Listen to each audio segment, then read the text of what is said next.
네, 여러분들 안녕하세요. 스타트파의 심층 분석 시작하도록 하겠습니다. 오늘은 3,000명 시작하도록 하겠습니다.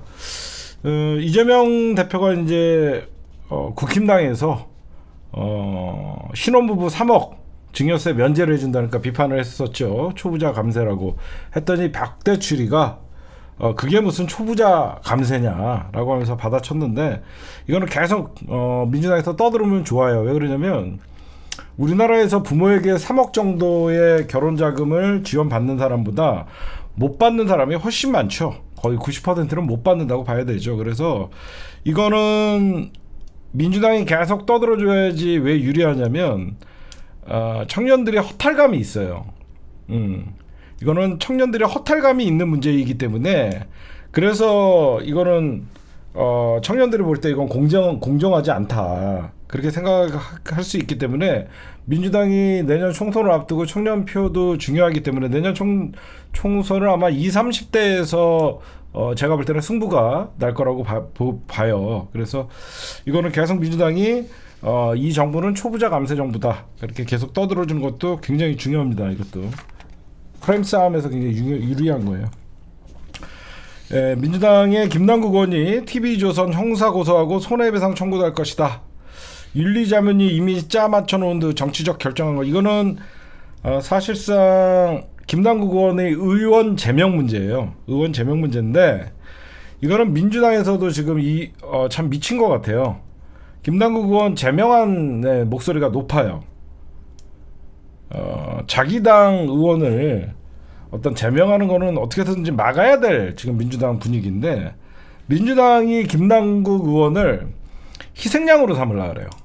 희생양으로 삼아서 도덕성 회복 문제로 끌고 들어가려고 해요. 그러면 적어도 김남국 의원을 민주당에서도 제명해야 된다는 내년 총선을 앞두고 의견이 있다 그러면 권영세도 당연히 몰아붙여야죠. 똑같이 코인 투자하고 김남국은 거의 조국 시즌2 같이 당하고, 민주당이 권영세도 같이 윤리위원회 회부까지는 했는데 여기서 같이 몰아붙여야죠. 그렇죠? 만약에 김남국을 희생양을 삼으려고 그러면 권영세도 날려야죠. 응? 이런 자기 당 의원 하나 지키지 못하는데 누가 정치 결사체라고 얘기할 수 있겠습니까? 그 다음에 우리 윤석열이가 내달, 그러니까 8월 18일 날, 저번에도 말씀드렸지만 미국에서 미 캠프 데이비드에서 정상회담을 갖는다고 지금 29일 날 발표를 했는데, 이건 뭐냐면요, 윤석열이는 한미일 정상회담을 정례화시키려고 하는 거예요. 근데 여기에 윤석열이가 굉장히 초짜예요. 이 동북아에서 윤석열이가 지금 행동대장 노릇을 하고 있는데, 어떤 큰 문제가 있냐면, 미국은 내년 대선이에요. 그렇죠? 미국은 내년 대선입니다. 미국은 내년 대선이 있기 때문에 북한과의 어떤 이벤트를 준비할 거예요. 그게 전쟁 이벤트가 될 수는 없죠. 그렇죠? 그래서 아마 윤석열이는 바이든 그리고 일본에게 뒤통수를 맞을 수밖에 없어요. 제가 그래서 얼마 전에 기순한 미국 병사가 이상하다, 이건 뭐냐면, 내년 대선에 미국은 가장 선거에 어떤 영향을 끼치는 게 안보 문제예요. 안보 문제. 안보 문제이기 때문에 어떻게든지 트럼프가 했었던 어떤 정책을 반대로 여태까지 미국이 북한에 대한 적대적인 정책을 펼쳤었는데, 갑자기 바이든과 김정은이가 밑에 물밑 작업을 할 수도 있어요.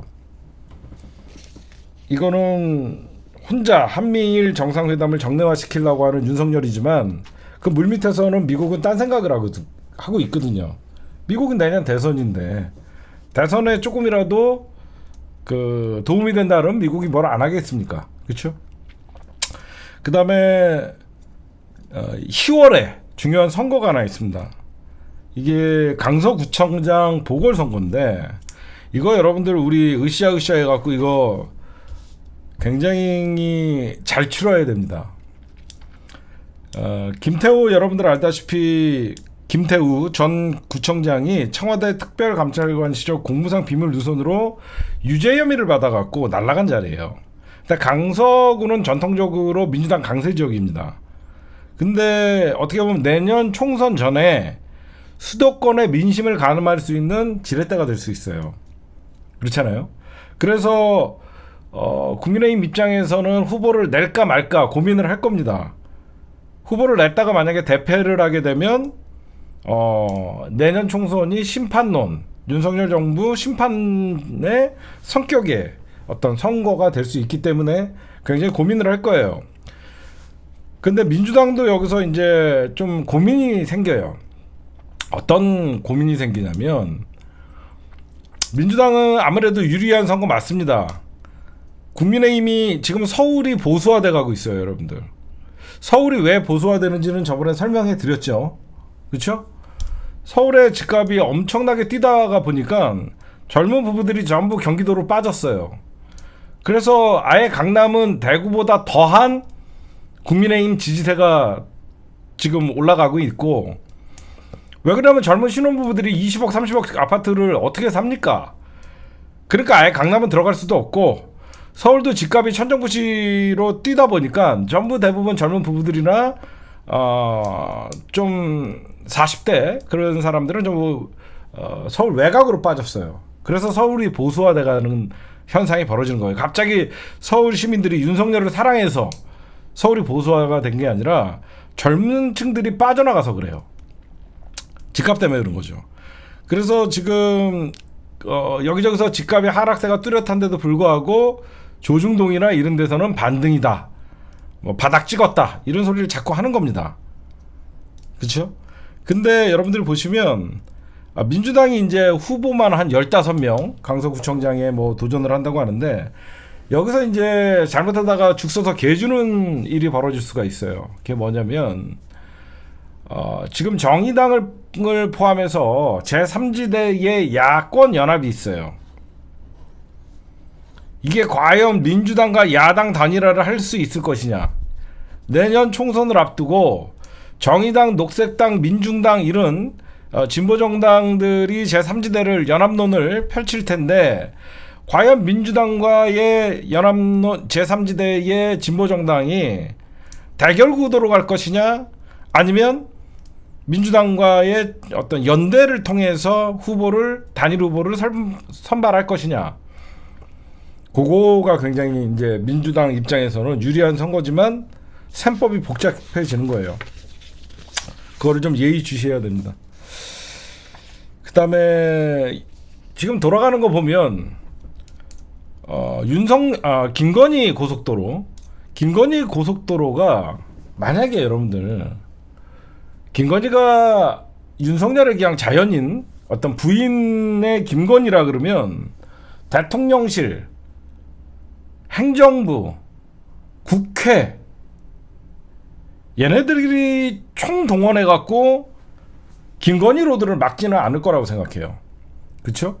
적어도 만약에 이게 윤석열 본가의 문제라 그러면 대통령에게 치명타가 갈 수 있기 때문에, 직접적으로 대통령에게 치명타가 갈 수 있기 때문에 뭐 대통령실이 나서고, 그 다음에 행정부의 원희룡이 나서고, 그 다음에 국민의힘이 나서서 방어를 한다는 게 이해는 가지만, 사실상 대부분 윤석열의 이건 처가의 문제잖아요. 그러니까 자연인 처가에서 문제가 발생할 경우에는 대통령실은 방어를 할 수 있겠죠. 그 다음에 행정부가 뭐 나서서 방어를 할지 안 할지, 그건 뭐 국민의힘이니까 가능하겠지만, 국회까지 나서서 이렇게 윤석열 처가를 방어하는 거는 좀 이례적이에요. 대부분 국회는 국민들이 의혹을 제기하고 여기저기서 종점이나, 왜 그러냐면 국회 같은 경우에는 내년엔 총선을 치러야 되거든요. 대통령실이나 행정부는 지명직 장관직이기 때문에 대통령 의중이 많이 반영될 수가 있어요. 근데 국회는 좀 다르잖아요. 선출직 국회의원들 자리이기 때문에 국회는 오히려 국민들의 의혹을 해소를 하려고 그러고, 오히려 이거는 여야가 합심해서 그 의혹을 해소하자, 이런 식으로 나오는 게 좀 맞는데, 이런 온몸을 던져서 대통령실 그리고 행정부, 국회가 온몸으로 방어하는 모습만 봐도 대한민국의 실권자가 저는 김건희라고 생각해요. 저는 이렇게 국회까지 나서고 행정부까지 나서고 대통령실까지 나서서 윤석열 처가를 굳이 이렇게 보호하는 이유는 진짜 대통령은 김건희라고 생각합니다. 그래서 이렇게 총력전을 하는 거예요. 그 다음에 우리 서희초등학교 교사의 사망 사건 이후에 윤석열 정부는 제가 저번에도 잠깐 비판을 했지만 진단을 잘못하고 있다 그랬죠. 학생 인권 조례를 폐지하겠다라고 하고 있어요. 우리가 단순히 이 싸움을 학생 인권 조례안 때문에 교권이 침해됐다. 이거는 굉장히 단순한 논리죠. 그렇죠? 굉장히 단순한 논리예요. 겉에서 볼 때. 진짜 이 틈에 윤석열 정부나 뉴라이트나 대한민국의 이 수구 세력들이 노리는 건 뭐냐면요. 학생 인권 조례안을 폐지하겠다는 진짜 의도는 그냥 니들은 공부나 해라야. 그러니까 학생들이 자꾸 인권을 내세우다 보면 본인들의 권리를 찾게 되고 본인들이 전부 학생들이 깨어나게 되고 그런 게 싫은 거예요. 그냥 까라면 까라. 니들은 영어 수학 공부해갖고 성적 좋은 데로 대학 가고 학생들이 깨어나는 걸 가장 싫어하는 거예요. 젊은이들이 중고등학교 때부터 민주시민의 교육을 받고 인권조례의 인권에 대한 생각을 하고 인권의 신장에 대해서 고민을 하고 민주주의가 무엇인가를 고민하게 자꾸 학생들이 스스로들이 우리는 무엇인가 우리는 왜 이렇게 아침 7시에 와갖고 저녁 오후 늦게까지 학교에 있어야만 되나 이게 행복인가 자꾸 학생들이 깨어나면 깨어날수록 가장 불리한 건 누구죠? 대한민국 수구 세력들이죠. 그래서 학생인권조례를 교권 침해는 학생인권조례안 때문이다라는 미명하에 주권자가 깨어나는 걸 두려워하는 거예요. 선거법 연령도 이제 만 18세로 떨어지면서 학생들이 깨어나는 게 가장 두려워하는 인간들이 바로 대한민국의 수구 세력들이죠. 그래서 학교에서는 인권 교육을 하지 않는 거예요. 여러분들 기억나시잖아요. 1980년대에 전두환이가 3S 정책을 썼었잖아요. 알다시피 스포츠 3S, 그 다음에 섹스, 그 다음에 스크린. 그래서 여러분들 가만 보면 전두환이가 5.18 학살을 일으키고 사람들의 관심을 딴 데로 돌리기 위해서 그때 프로야구도 아시다시피 81년에 서울올림픽 바덴바단에서 그 서울올림픽을 유치한다 그러면서 시선을 딴 데로 끌고 그 다음에 86년 아시안게임을 치르고 1982년에 프로야구가 설립되고 1983년에 프로축구, 프로씨름, 프로농구 농구 대잔치가 83년부터 있었거든요. 이런 식으로 시민들을 스포츠에 한편으로는 쏠리게 하고 우리가 그 다음에 섹스 그러니까 사람들이 우리가 여러분들 잘 생각해 보시면 1982년까지는 통행금지가 있었어요. 통행금지가 있었어요. 근데 야간 통행금지를 82년에 37년 만에 풀어요. 전두환이가. 그러면서 그때 가장 증가한 게 뭐냐면 80년대 초반에 성매매 업소가 엄청나게 증가를 합니다. 그때 서울역, 미아리, 청량리, 천호동 그때 성매매 업소들이 언제 그렇게 확 늘어나냐 80년대였던 거예요. 그러면서 막 우리가 비디오가 기억나시죠? 비디오가 공급되면서 그때 포르노 비디오가 무삭제판이 막 돌기 시작했던 거예요. 그거 얼마든지 여러분들 단속 관람 했는데 안 하잖아요. 그러면서 그런 어떤 섹스 산업을 일으키고 옆에 스크린 산업을 영화 극장에서는 1980년 12월 1일부터 알다시피 컬러 텔레비가 보급되기 시작해요. 그전에는 흑백 텔레비였어요. 1980년 12월 1일 날 우리가 이제 컬러 텔레비를 보기 시작합니다. 그때 이제 막 많이 나왔던 게 막 무릎과 무릎 사이 산딸기, 어우동 막 난리가 났었잖아. 그러면서 이제 사람들을 우문이나 교육을 시켰던 거예요. 관심을 정치에서 딴 데로 돌리게. 80년 5.18 학살 이후에 여러분들 기억해 보세요. 12월 1일부터 이제 칼라 텔레비가 보급되고 엄청난 에로 영화가 급증했던 거예요. 그때 드라마 달동네가 히트를 치고 전원일기가 80년에 시작된 거예요. 이런 식으로 사람들이 깨어나는 걸 가장 두려워하는 세력들이 있는 거예요.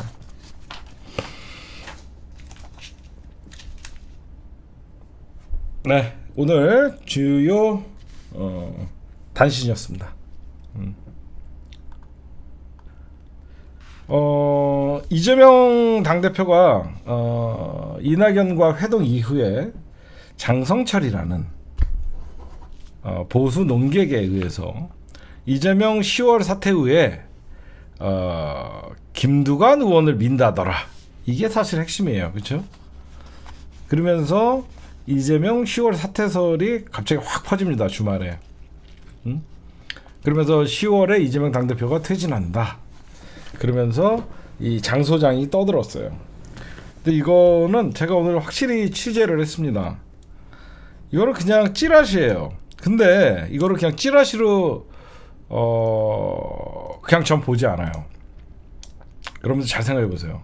그럼 장성철이가 미치지 않고서야 이 얘기를 누군가에게 들었겠죠. 그렇죠? 이 찌라시지만 누군가는 이 얘기를 흘린 거죠. 저는 그렇게 봐요. 그냥 이 사람이 미치지 않고서야 자기는 보수 농객이라고 해서 국민의힘에 더 관심이 많은데 이재명 당대표와 이낙연 전 대표가 만난 이후에 갑자기 이 사람이 이 얘기를 먼저 했다라는 것은 뭔가 누군가에게 들었다는 거잖아요. 저는 그렇게 생각해요. 그래서 저도 분석을 많이 했어요. 10월 퇴진설 찌라시 진짜 목적은 정청래 치는 것이다. 이게 무슨 말이냐면 오늘 확인을 다 해봤습니다. 김두관 의원도 이런 얘기를 들어본 적도 없다라고 얘기를 해요. 근데 의미심장한 얘기를 했죠. 부울경에서는 나에 대한 기대가 있다. 당원들이 불러야 당대표가 가능하다. 여러분들이 이게 어떤 찌라시냐면요. 이재명 대표가 어떤 내년 총선을 앞두고 당대표 자리를 물러나면 전당대회를 한다는 거예요. 이게 왜 찌라시인지 먼저 말씀드리면요. 민주당이 10월에 전당대회 할 시간 없어요. 그렇죠? 전당대회 하는 순간 민주당 분당돼요. 전당대회가 아니라 분당대회가 됩니다. 생각해 보십시오. 만약에 이재명 당대표가 당대표 물러나는 순간 민주당은 전당대회가 아니라 분당대회가 돼요. 그래서 전당대회를 통해서 이재명 당대표가 물러나고 그 전에 물러나고 새로운 전당대회를 통해서 김두관을 세운다 자체가 말이 안 돼요. 그렇죠? 자체가 말이 안 됩니다. 근데 10월 사태로는 제가 한 3, 4주 전에 얘기했죠. 왜 자꾸 10월 사태론이 나오냐면 10월 달 안에는 이재명 당대표를 끌어내려야만 비명계가 비대위를 꾸리고 그 다음에 경선 작업을 하고 공천 룰을 확정시킬 수 있거든요. 그 시간이 데드라인이 10월이에요. 그래서 자꾸 지금 이렇게 10월 사태설을 띄우는 겁니다. 그렇죠? 제가 확인해 본 바로는 이재명 당대표는 물러날 마음이 없어요. 그리고 물러나서도 안 된다고 생각하고요. 심지어 이재명 당대표는 내가 대선에 도전하지 않는 한이 있어도 민주당을 바꿔야 된다라고 생각하셔요. 진짜로. 진짜 이재명 당대표 꼭 내가 아니래도 내가 꼭 다음에 대선에 나갈 거라는 나는 그렇게 욕심부리지 않는다. 민주당을 바꿔야 된다. 정말 그런 얘기를 하셔요. 그러니까 이번 총선에 본인의 모든 걸 쏟아붓겠다는 거예요. 제가 왜 이거는 정청래를 치는 거라고 생각하냐면 여러분 잘 생각해 보십시오. 지금까지 합리적인 제가 분석을 좀 해드릴게요. 검찰이 지금 다음 달 8일에 이화영의 입에 달렸다는 얘기를 하죠. 이화영이가 만약에 대북 송금을 이재명 당대표가 부탁했다. 어떤 그런 뉘앙스로 얘기하면 검찰은 영장을 칠 거예요. 그럼 당연히 민주당에서는 이재명 당대표의 사법 리스크라고 하면서 떠오르겠죠. 근데 지금 이화영 전 부지사보다 이화영 전 부지사의 부인이 더 대단한 분이에요. 당신 잘 이겨내라. 검찰의 회유에 당하지 말아라. 그렇게 싸우고 있어요. 근데 여러분들 여기서 한번 주목을 해보세요. 지금 제가 비명계 의원들, 과거에 저랑 친했던 의원들 많죠. 과거에는 친문이었으니까. 이 사람들의 분위기가 어떤지 아세요? 응? 어떤 분위기일 것 같아요? 자기네들의 민주당에 아직, 그러니까 대다수예요. 저번에도 말씀드렸지만 170명 중에서 90명은 비명계예요. 170명 중에 비명계가 90명, 그 다음에 중립이 한 3, 40명, 친명계는 한 40명밖에 안 돼요. 진짜로. 친명계는 한 40명도 안 돼요. 당대표 때 이재명을 밀었던 사람들도 중립으로 빠져있고, 심지어 이대로는 총선을 못 치르겠다라고 하면서 얘기를 해요. 그러다 보니까 여론에서 이재명 끌어내리려고 자꾸 수도권에서 서울에서 지지율이 안 나온다고 계속 개나발 부른 거예요. 그러면 지금 솔직히 비명계 입장에서는 이재명 당대표는 맘만 먹으면 날릴 수 있다라고 생각해요. 진짜로. 지금 비명계가 초조한 게 아니라 비명계의 분위기는 어떠냐면, 검찰이 영장 치면 지가 별 수 있어? 진짜 비명계의 분위기가 그래요. 검찰이 영장 치면 뭐 체포동의안 뭐 욕 한번 먹고 동의해주면 이재명 끝나는 거 아니야. 그런 분위기예요. 그러면 여러분들, 제가 왜 지금 정청래를 친다고 얘기하냐면, 지금 심지어 제가 취재를 해보니까 정성호 의원도 말을 안 듣는데요. 그러니까 정성호 의원이 이재명 당대표를 생각하는 마음이 어떠냐면, 여러분들 정성호는 4선 의원이죠. 예전에 뭐 친명의 좌장 막 그랬잖아요. 근데 정성호는 개혁적인 사람이 아니에요. 지금 가장 이재명 당대표와 아삼육이 누구냐면 정청래 의원이에요. 정청래 의원이에요. 근데 지금 친명의 좌장이라고 하면서 정성호 의원이 의원들한테 이런 얘기를 하고 다녀요. 제가 취재한 바로에 의하면, 어디까지나 이건 제 취재인 거지 진짜 했는지 안 했는지는 모르겠지만, 하도 고소를 하니까 내가 이렇게 얘기해야 돼. 이재명이 자기 말을 안 듣는다고 떠들고 다녀요. 왜냐면 자기는 국회의원 4선에 이재명을 여태까지 어떻게 보면 당대표 오기까지 수많은 어떤 보호막을 했다라고 생각하는데, 요즘 정성호는 굉장히 보수적인 사람이에요. 개혁적인 사람도 아니에요. 이재명이 요즘은 내 말을 안 듣는다라고 하면서 얘기를 한다는 얘기를 제가 민주당의 핵심 관계자한테 이렇게 얘기하면서 하더라고. 제가 취재를 해보니까 그런 얘기가 나오더라고요. 그러면 현재 이재명 당대표가 의지하는 게 민주당 최고위예요. 생각해 보십시오. 비명계에서는 맘만 먹으면 이재명을 언제든지 날릴 수 있다라고 생각해요. 검찰도 벼르고 있고. 그러면 보십시오. 이재명 날리고 만약에 전당대회를 한다고 생각하십시오. 그럼 다음 당대표 누구예요? 다음 당대표 누가 될 것 같아요? 정청래예요. 그렇죠? 여러분들, 만약에 이재명 당대표가 검찰에 의해서 어떤 체포동의안이 통과되고 하면 그 다음에 당을 이끌어갈 사람은 여러분들 누구 할 것 같아요? 정청래 의원 밀 수밖에 없어요. 그렇죠? 정청래를 밀어야 되는데, 당연히 정청래가 만약에 당대표를 잡는 순간 국민의힘은 더 악소리가 나는 거예요. 생각해보세요.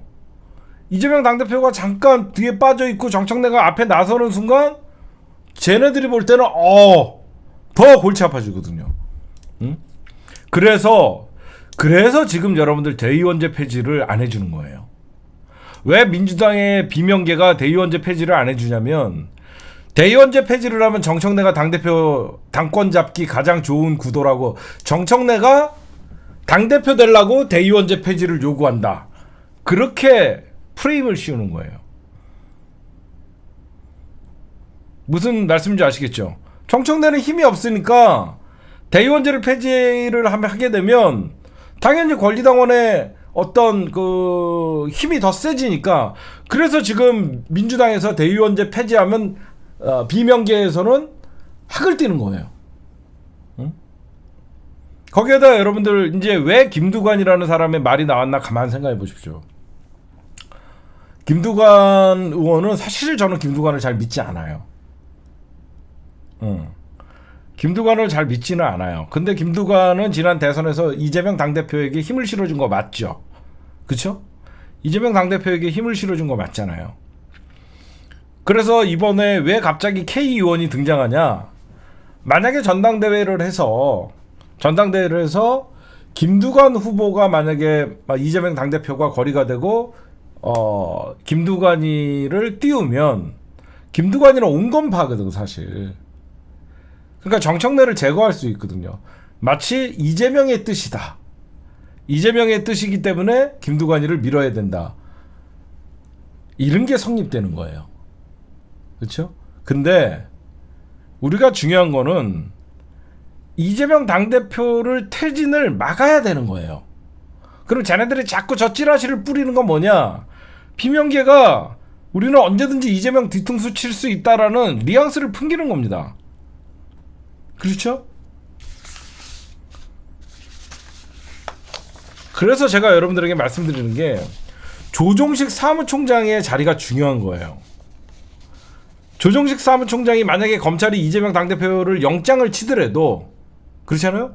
이재명 당대표에게 검찰이 영장을 쳐갖고 만약에 검찰의 뜻대로 구속이 된다 그래도 조정식 사무총장이 당무위원회를 소집해갖고 저건 정치 탄압이다 라고 선언을 하고 당대표 자리는 유지가 된다라고 선언을 하면 이재명 당대표는 당대표직이 날아가지 않아요. 그쵸? 이거는 그냥 나온 찌라시가 아니다. 예전부터 제가 10월 사퇴서를 누군가가 풀리고 있다. 비명계예요. 비명계예요. 나는 그렇게 생각해요. 이 10월 사퇴설이 언제부터 이게 급속하게 퍼지나 생각해보세요. 이낙연 귀국과 동시에 나오는 거예요. 그쵸? 왜 하필 이낙연이 귀국하고 나서 이재명 10월 사퇴설이 이렇게 나오나 생각을 해보십시오. 다 이유가 있는 거죠. 왜 이낙연 들어오기 전까지는 조용하다가 갑자기 검찰이 영장을 친다는 소리가 나오고 그리고 여러분들 우리가 이 갈라치기 프레임에 좀 속으면 안 돼요. 뭐냐면 이재명 당대표님이랑 이낙연이랑 만난 거를 확대 해석하지 마세요. 절대 확대 해석하지 마세요. 그냥 이재명 당대표가 통합 차원에서 예우 차원에서 이낙연 만나준 거예요. 그냥. 근데 언론에서는 이걸로 계속 갈라치기 하려고 그래요. 동상 이몽이니 이재명은 단합을 강조했고 이낙연은 혁신을 강조했다. 그래서 이낙연이 겨냥한 것은 혁신과 도덕성 회복이다. 그래서 이재명 당대표에 대한 사법 리스크를 꼭 집은 것이다. 명락회동에서 확인된 동상이 뭐 이런 기사는 그냥 의미를 두지 마세요. 그냥 이재명 당대표가 전 대권 후보였던 경쟁자였던 당내 이낙연 그냥 한번 만나준 거예요. 여러분들 단합과 혁신이 차이가 있나요? 저는 그렇게 안 봐요. 단합해야지 혁신할 수 있는 거야. 근데 언론은 이걸 갈라치기 한다고요. 여러분들 무슨 말씀인지 아시겠죠? 단합을 해야지 혁신으로 갈 수 있는 것이 분열을 했는데 무슨 혁신을 합니까? 단합과 혁신은 하나의 말이에요. 근데 자꾸 이재명은 단합을 강조하고 이낙연은 혁신을 강조했다. 이런 식으로 여러분들이 갈라치기에 당하지 마시라는 거예요. 응? 아니 혁신도 단합이 됐을 때 혁신하는 거예요. 응? 그냥 의미를 두지 마세요. 그냥 징징대길래 미국 갔다 와갖고 징징대길래 우리는 이럴 때는 이낙연을 깔라고 하는 것보단 지금 이런 의미를 두고 싶지 않아요. 그냥 현재의 민주당의 최고의 어른은 이재명이에요. 그렇잖아. 지금 민주당의 최고 어른은 이재명이기 때문에 이재명 당대표가 끌어안는 거예요. 끌어안는 거. 의미 들 필요 없어요. 만나준 거예요, 그냥. 응? 뭘 이런 걸 갖고, 마치 이낙연이 무슨 힘이 있습니까? 호남에서 지지가 나옵니까? 당내에서 지지가 나옵니까? 응? 그냥 딴 거 아니에요. 이낙연을 이용해서 어떻게든지 뭐 8월 위기설, 10월 퇴진설 막 뿌리는 겁니다. 그럼 생각해보세요. 8월 위기설이 오면 제대로 된 이 비명계나 이낙연계가 좀 욕을 스스로들이 벌고 있어요. 잘 생각해보십시오. 8월 위기설이 나오면 제대로 된 정당이면 우리 당대표를 검찰이 영장을 치려고 그런다. 그럼 민주당이 단일 대우로 검찰의 정치 탄압 중단하라 싸워줘야죠. 응? 아무리 계파가 다르다고 언론에서 떠들고 있는 8월 위기설을 강 건너 불구경하듯이, 아니 민주당의 당대표가 이재명인데 이재명이 누구를 위해서 싸우는데 내년이 대선이에요? 내년 대선 아니에요. 내년 총선이에요. 내년 총선이면 제가 하나만 한심한 비명계에게 훈수를 좀 더 듣게요. 여러분들 제가 이 말씀을 드리면 여러분들이 진짜 정신분석 잘 들었다고 생각할 거예요. 니들 비명계 잘 들어. 이재명이 당대표가 돼야지, 그리고 이재명 당대표가 내년 총선을 지휘해야지 니네 수박들이라고 불리는 비명계 니들 당선 확률이 높아. 이게 무슨 말이냐면, 우리가 아무리 수박하면서 경선에서 날리자고 해도 분명히 수박들 내년에 총선 공천 받아요. 그건 여러분들이나 나나 인정할 수밖에 없죠. 안 그래요? 여러분들이나 나나 모든 수박을 날릴 수는 없어. 그렇잖아요? 니들 수박들 잘 들어. 이재명 당대표가 내년 총선을 지휘해야지 이재명이 잘못될까봐 수박이라도 찍어. 그걸 알아야 돼. 이재명 당대표가 혹시나 총선을 지휘했는데 의석이 나오지 않고 혹시나 총선을 패배할까봐 이재명 당대표를 위해서라도 수박 니들을 찍는 거야. 오히려 이재명 당대표가 내년 총선을 지휘해야만 지지층들이 결집을 하고 수박 니들도 당선 확률이 올라가는 거야. 제 말이 틀립니까? 왜 이렇게 낮은 수구, 왜 이렇게 근시안적으로 이재명만 바뀌면 공천 받으면 뭐 할 건데? 응? 공천 받으면 뭐 할 건데? 국민의힘한테 깨지면. 만약에 이재명 당대표 거리되고 비대위에서 마음에 들지 않는 비대위가 내년 총선 지휘하면 투표 포기하는 층이 민주당에서는 내가 볼 땐 적어도 3분의 1은 투표 안 해. 절대 투표 안 해. 이재명 없는 민주당 나 이제 정 떨어졌다 그러면서 절대 내년 총선에 투표 안 해. 진짜 비명계 의원들 정신 좀 차려요. 진짜 이런 얘기 누가 해줍니까? 응? 그리고 잘 보세요. 왜 이재명 당대표가 내년 총선을 지휘해야지 민주당이 유리한지를 말씀드릴게요.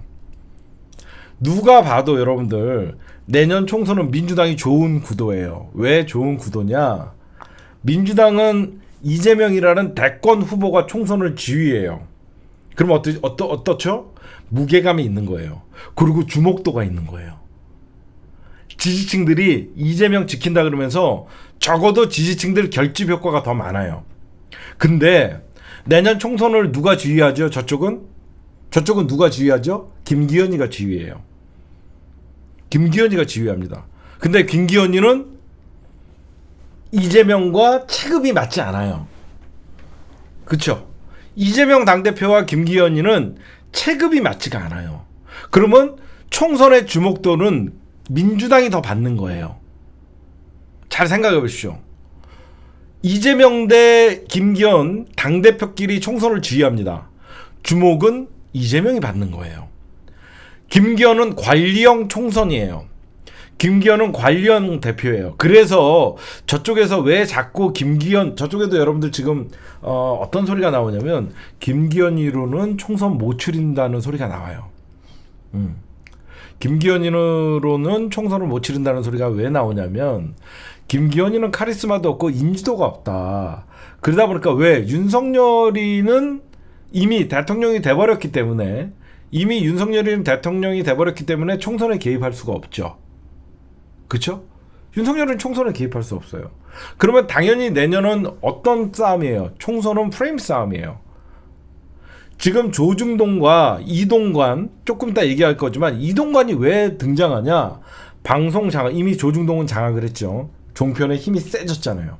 거기에 이제 공중파까지만 장악을 하면 총선 프레임을 바꿔버릴 수가 있어요. 총선은 프레임 싸움이에요. 그럼 당연히 여러분들 이대로 가면 어떤 프레임이 되냐면 윤석열 정부 심판론이 돼요. 그렇죠? 윤석열 정부 심판론의 선거가 돼요. 중간평가의 개념. 그럼 당연히 국민들 대다수는요, 기존에 있던 권력에 대한 거부감이 있어요. 사람들은. 그렇잖아. 기존에 있던 권력에 대한 거부감이 누구나 중도라고 하는 사람들은 뭔가 기존에 있던 권력이 잘못 가고 있다라고 생각을 많이 해요. 그래서 윤석열에 대한 부정평가가 올라가는 거예요. 근데 공영방송을 장악하고 조중동을 장악하면 어떤 프레임 싸움이 되냐면 야당 심판론이 돼버려요. 그걸 노리는 거예요. 무슨 말씀인지 아시겠죠? 그래서 야당 심판론의 싸움을 벌이기 위해서 이동관이가 들어가는 거예요. 이동관이는 철저하게 총선용 방송 장악인 거예요. 누가 봐도 공영방송에서 야당이 사사건건 발목 잡기에 나서면서 사실상 1년 동안 윤석열 정부에서는 국회는 공전하고 대통령은 심지어 이상민 장관의 탄핵까지 하면서 행정부가 마비됐습니다. 이렇게 단행하는 거거든요. 적어도 공중파에서 중심을 잡고 내년 총선에 대한 분석이나 이런 것들이 특히 공영방송의 가장 큰 힘이 뭐냐면요, 시사 프로그램이에요. 그래서 이동관 이따가 얘기할 거지만 이동관의 역할은 뭐냐, 이동관이가 2007년 이명박이가 겨울에 정권 잡고 2008년부터 했던 게 뭐냐면 피드 수첩 날리고 시사 프로그램 PD들 교체하고 그 다음에 패널들을 교체하고 그걸 국정원을 앞세워서 했던 거거든요. 그러니까 여러분들이 제가 말씀드리고 싶은 것은 이재명 당대표가 총선을 지휘하게 되면 누가 봐도 야권의 가장 유력한 대권 후보가 총선을 지휘하는 거라서 바로 민주당 내 지역구에 나온 민주당 후보가 마음에 들지 않아도 찍게 된다는 거예요. 이거를 가장 국민의힘과 조중동 그리고 수구 세력들이 가장 두려워하기 때문에 그래서 이재명을 날리려고 하는 거예요. 안 그래요? 진짜라니까. 이게 만약에 이재명이 지휘하는 총선에서 패기배를 하게 되면 이재명이 앞으로 대통령 되기 어렵다고 하는 불안감이 쌓이기 때문에 내 지역에 나온 수박이라도 민주당을 찍거든요.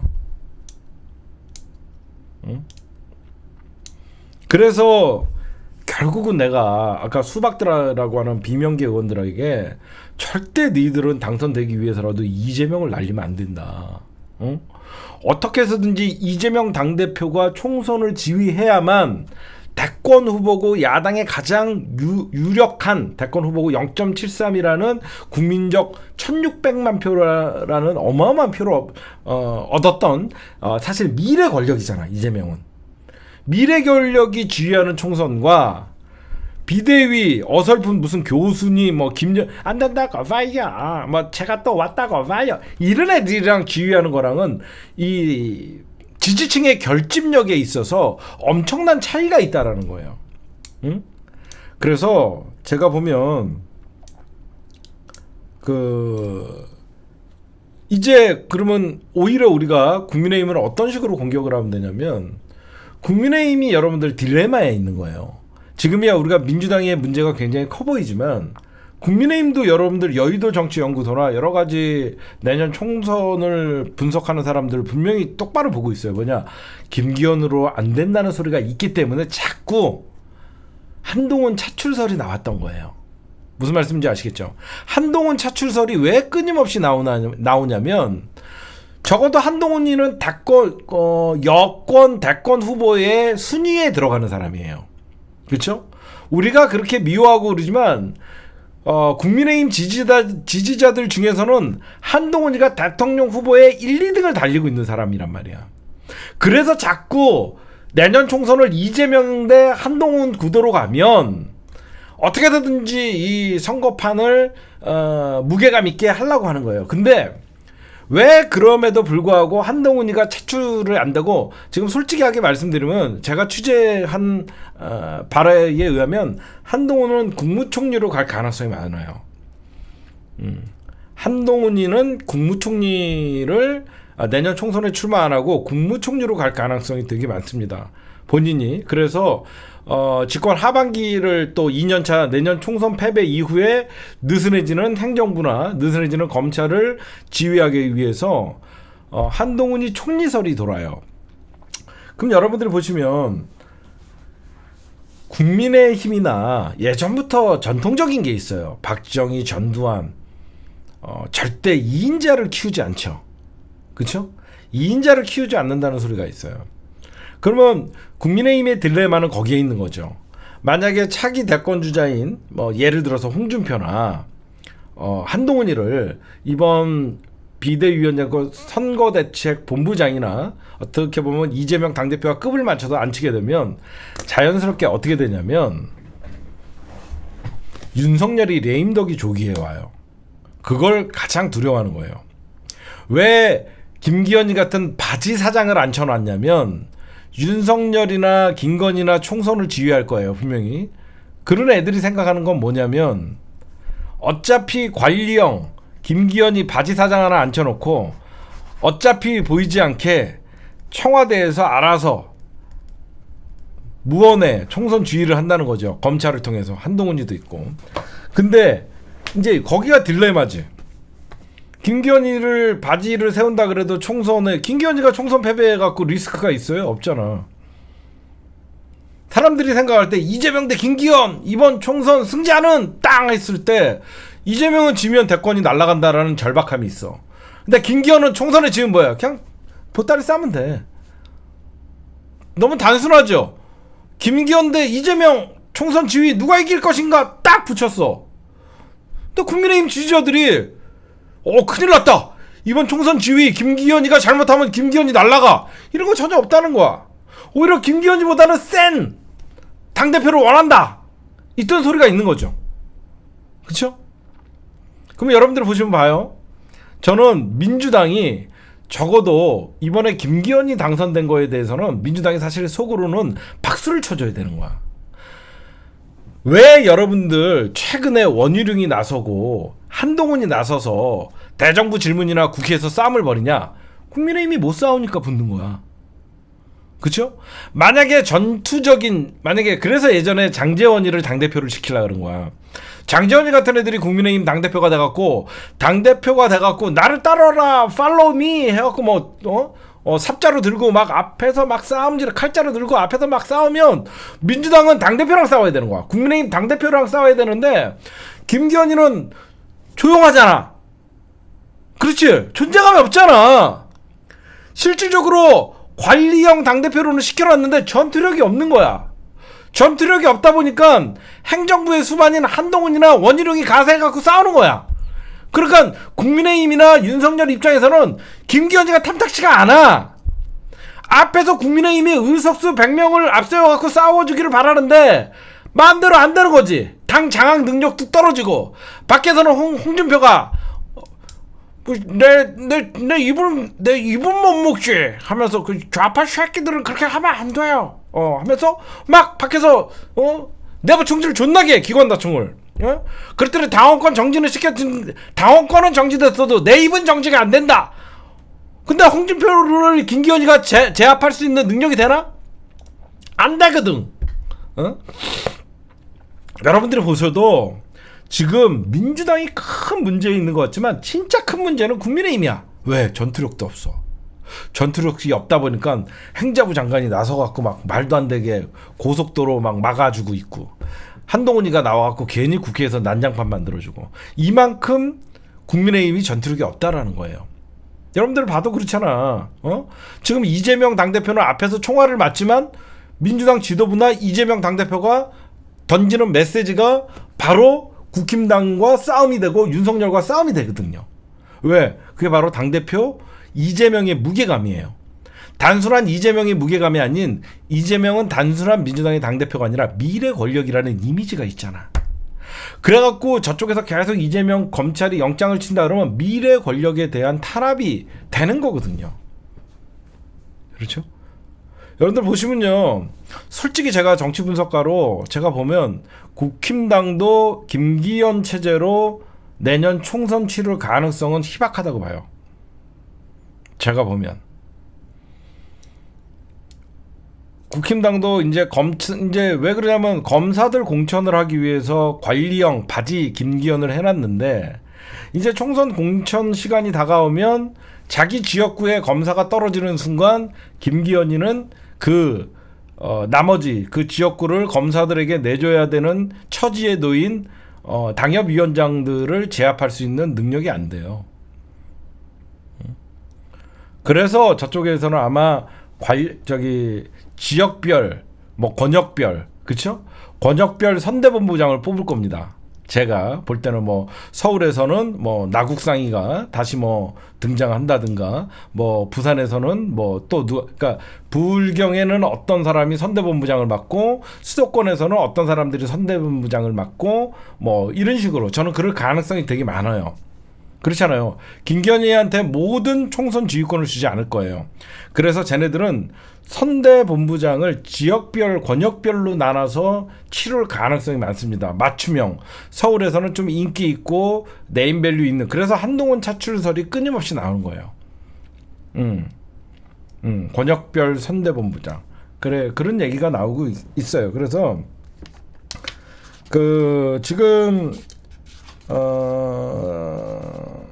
제가 보면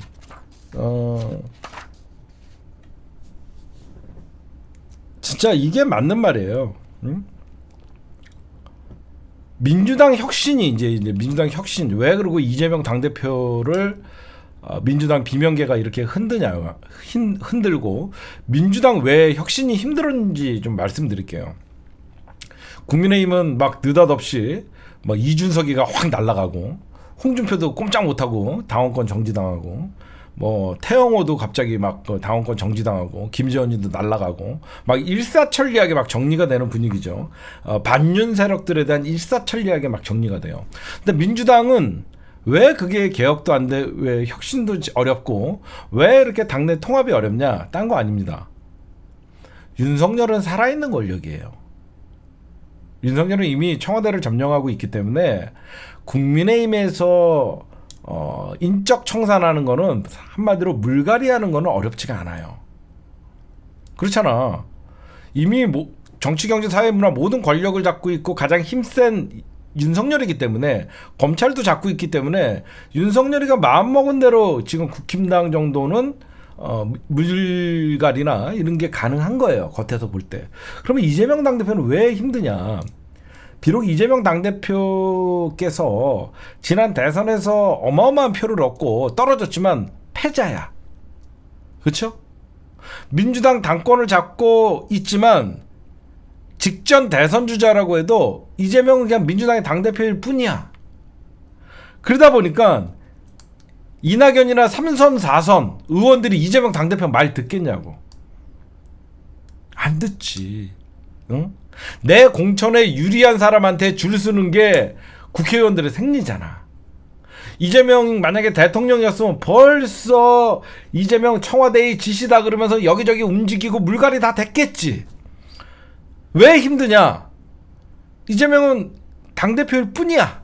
그래서 이 사람들이 생각할 때 굳이 이 사람 초선 이재명이 말을 내가 왜 들어? 하기 싫으면 네가 나가. 이런 오만감이 있는 거야. 그렇죠? 그래서 그런 것들이 여러분들 보시면 왜 민주당은 이렇게 혁신이 어렵고, 민주당은 이렇게 물갈이가 힘들고, 뭔가 이렇게 개혁하려고 하면 이재명 당대표의 발목을 잡고 비주류가 반기를 들고, 다 그런 게 있는 거예요. 그래서 내년 두 가지를 제가 왜 이렇게 좀 장황하게 얘기하냐면, 비주류들, 그리고 비명계라고 하는 사람들 좀 정신을 차려라. 응? 우리가 아무리 비명계 좀 속된 말로 수박들을 다 날리고 싶어도 분명히 그 사람들 중에 살아남아갖고 내년 총선에 나올 사람 있다. 가만 생각해봐라. 이재명 10월 만약에 퇴진하고 전당대회를 통해서 새로운 당대표가 온다고 한들 민주당 지지자들이 이재명을 지키지 못했다는 또다시 패배감을 안게 되면 절대 투표하지 않는다. 오히려 비명계가 이재명 당대표를 사수를 하고 검찰과 싸울 때 단합을 해줘야만 이재명을 위해서라도 수박을 찍고 비명계가 내 지역구에 나왔다 그래도 투표장에 간다. 정신을 차려라. 무슨 말씀인지 아시겠죠?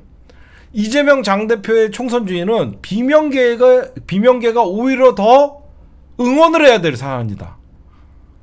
이재명을 날리는 순간 비명계는 이재명 퇴진에 책임을 지고 절대 자기 지역구에서 민주당 지지자들한테 표도 못 받는다.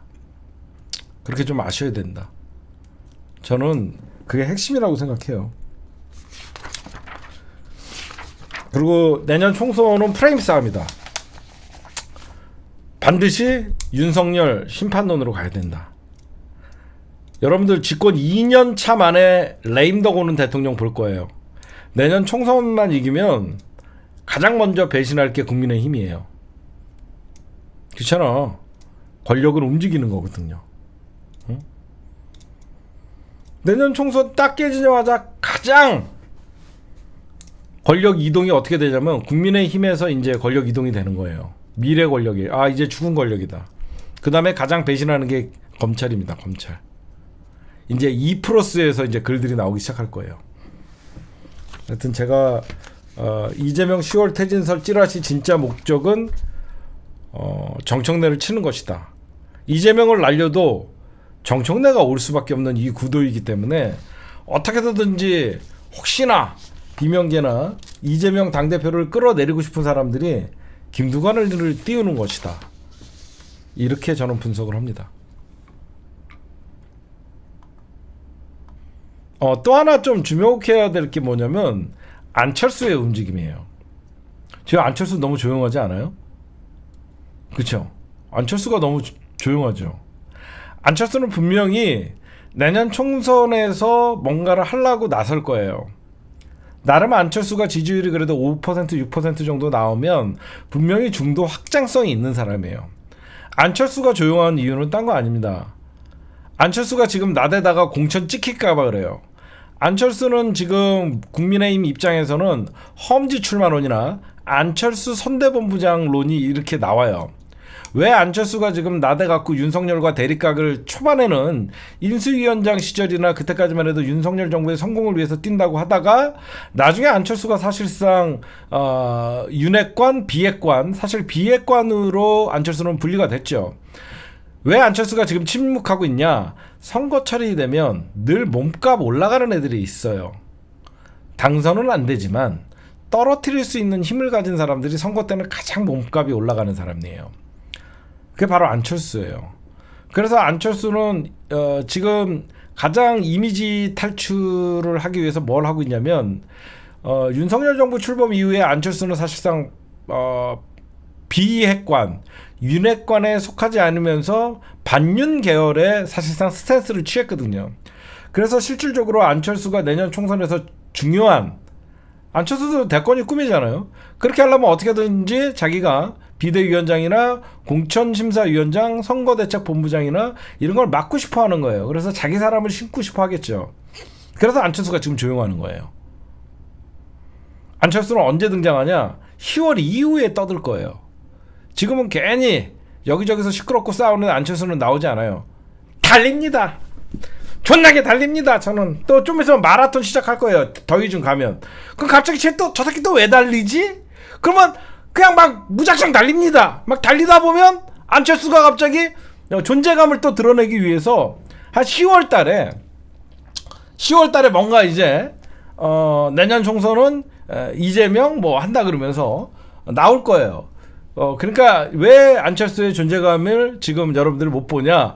지금은 국민의힘과 검찰의 사실상 세팅 작업이기 때문에 지금 윤석열이가 유승민이나 이준석이는 확실하게 내치려고 하잖아요.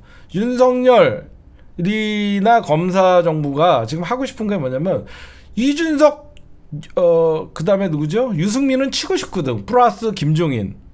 이 신당 창당 세력이니 뭐 하는 반윤 늘 공격하는 애들은 치고 싶은데 거기에 지금 안철수가 얘기하다 보면 이준석, 유승민, 안철수가 세트로 묶일 수 있기 때문에 입 다물고 있는 거예요. 알겠죠? 말이 되잖아.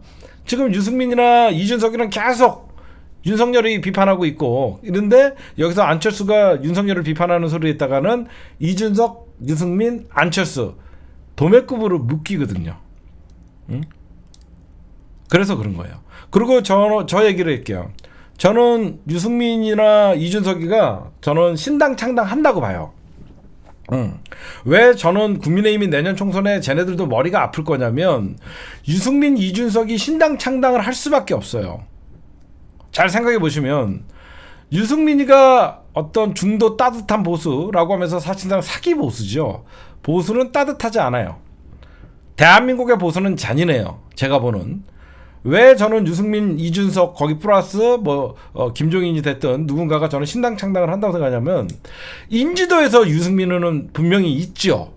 유승민의 고정 10%대의 지지층 국민의힘에 있지만 유승민이는 이미 윤핵관에게 찍혔기 때문에 그거 어딜 나가든지 경선에서 이길 수가 없어요. 그렇죠?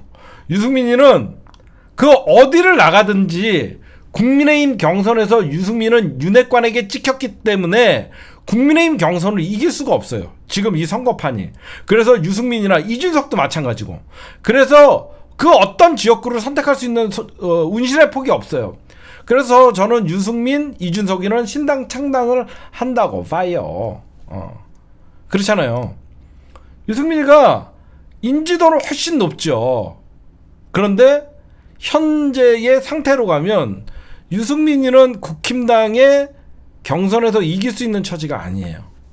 그래서 이준석, 유승민이는 시간이 가고 집권 하반기 그러니까 올 하순 정도 되고 본격적인 국민의힘도 어떤 검사 공천에 윤곽이 드러나고 그러면 오히려 윤석열의 부정평가가 올라가고 사실상 경제가 올 하반기 때 더 어려워진다는 얘기들이 많이 나오잖아요. IMF에서는 우리나라의 경제 성장률은 다른 나라들은 다 올리지만 우리나라의 경제 성장률을 아주 하향 조정하고 있기 때문에 거기에 이제 미국 대선도 내년에 앞두고 있기 때문에 윤석열의 어떤 대북 강경 정책도 회의론이 다시 불거질 수밖에 없고 여기저기서 이제 대한민국 국민들이 가계부채 폭발도 시한 문제고 그래서 제가 보면 윤석열 정부가 지지율이 안 나오면 이준석, 유승민 플러스 안철수가 거기에 합류할 것이냐 마냐 그게 가장 최대의 변수라고 생각합니다. 네, 여러분들 오늘 아마 그 기사들 막 봤죠. 검경 수사권 조정, 또 한동훈이가 법무부가 보안 수사 검경 분담, 경찰의 종결권 축소, 그러니까 법무부가 개정안을 발표하겠다, 그렇죠? 이런 얘기를 합니다. 그 여러분들은 그냥 또 검찰 통치를 강화하려 그런가 보다 이렇게 대부분 보이죠. 이 뉴스의 행간은 그게 아니에요. 즉 갑자기 여태까지 시행령 통치를 하고 결국은 저거죠. 검사들의 검수 원복, 검사들의 수사권을 원상 복귀시킨다. 그래서 여태까지 검경 수사권 조정에 어떤 검사들의 수사권 축소를 한동훈이가 시행령으로 지금 점점점 넓혀간다. 요 정도까지는 여러분들이 이해를 할 거예요. 근데 첫째, 뭐가 문제냐? 국회가 가만히 있으면 안 돼요. 아니, 입법부에서 입법한 사항을 상위법이 그잖아. 입법부에서 입법한 국회법이. 어떻게 하위법인 시행령으로 이렇게 무참히 무력화시키는데 김진표 의장이 윤석열과 맞짱 떠야 되는 식이에요. 제가 며칠 전에도 이 얘기를 했어요. 지금 국회가 이거는 김진표가 나서서 윤석열 대통령에게 유감을 표해야 하든가 엄중한 경고를 해야 되는 거예요. 그럼 뭐하러 국회가 왜 존립을 합니까? 국민들을 위한 법을 제정을 하고 약자를 위한 법을 제정을 하고 강자의 횡포를 막고 국민들이 현실에 맞는 시대에 맞는 법들을 제정하라고 국회가 존재하는 거예요. 그래서 국회의원이라는 국민들을 대리해서 국회에서 의정활동을 하라고 하면서 우리는 세비를 주는 것이고 국민들의 세금이 거기 쓰이는 거예요. 그렇잖아요. 근데 이런 선출직도 아닌 지명직 법무부 장관이 국민을 대표해서 만든 법들을 무력화시키기 위해서 검경 수사권을 확대하는, 검경 분리를 해놓은 것을 시행령으로 통치한다. 근데 여러분들 타이밍이 이상하죠. 제가 여러분들에게 말씀드리고 싶은 건 딴 게 아니에요. 왜 갑자기 한동훈이가 보안수사 검경 분담에, 그러니까 경찰이 여태까지 사건을 종결할 수도 있었고, 그 1차 수사는 경찰이 시작했죠. 이거 뭐냐면요. 이 뉴스는 어디 가서 물어보면 이렇게 하십시오. 선거법 위반 다루려는 거예요. 딴 게 아니라 왜 갑자기 보안 수사 요구나 종결을 경찰이 할 수 없게끔 만들려고 하는 거냐면요. 내년 총선을 앞두고 선거법 위반 사건이 걸리면 검찰이 수사 초반부터 개입한다는 거예요. 여태까지는 모든 사건이 경찰이 1차적으로 수사를 하고 그 다음에 어떤 그 종결을 하거나 아니면 뭐 불기소 처분하거나 그러면 검찰이 보고 보안 수사 요구를 하면 시간이 가잖아. 왜 그러냐면 선거법은 공소시효가 6개월이야. 그렇지?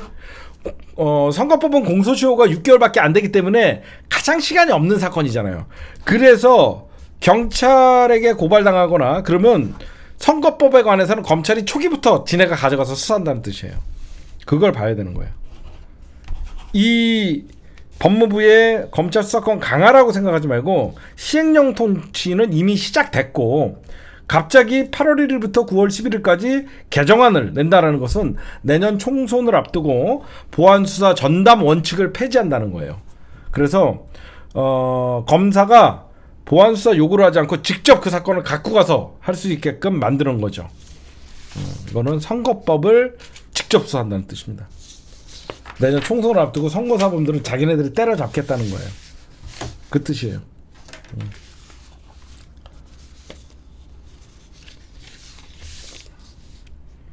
그렇게 보셔야 돼요. 네, 여러분들 윤석열 정부 뭔가 이상하죠. 많은 사람들이 이런 얘기를 하죠. 어떤 얘기를 하냐면 윤석열은 검사 플러스 MB 정부다. 그런 얘기 많이 하죠. 왜 자꾸 윤석열 정부에 MB의 그림자가 보이는지 이유를 알려드릴게요. 사람들이 이 얘기를 안 하더라고. 왜 자꾸 윤석열 정권에 MB맨들이 들어오냐면요. 첫째, 뭐가 문제냐면 윤석열이나 현재 검사 정권이잖아요. 검사 정권이다 보니까 인맥이 없어요. 왜 이명박의 그림자가 보이냐면 인맥이 없는 거예요. 그래서 윤석열 인맥 따져갖고 믿을만한 놈들 심어봐야 한계가 있는 겁니다. 정치 세력이 아니라 검찰 세력이기 때문에 인맥이 없어요. 그러니까 그 인맥을 의지할 수밖에 없는 게 누구냐? 박근혜 세력들은 배제가 되죠. 철저하게. 이유가 뭐냐면 윤석열 검사 정부가 박근혜 세력을 죽여놨거든요. 그렇잖아. 윤석열이가 박근혜 탄핵시키고 영장 구속시키고 실질적으로 최경환 구속시키고 친박의 좌장 뭐 다 구속시켰거든. 그러다 보니까 사실상 말은 안 하지만 친박 세력들은 윤석열의 정부에 대해서 탐탁치 않게 생각해요. 그러니까 윤석열이도 친박 세력들을 믿지 못하는 거죠. 만약에 자기네들한테 검찰 세력들에게 친박은 분명히 한이 있는데 지네 나름 지금 이런 중요한 시기 때 친박 세력들을 중용했다가 뒤통수 맞을 수 있다는 겁이 있기 때문에 절대 친박 세력을 쓰지 않는 거예요.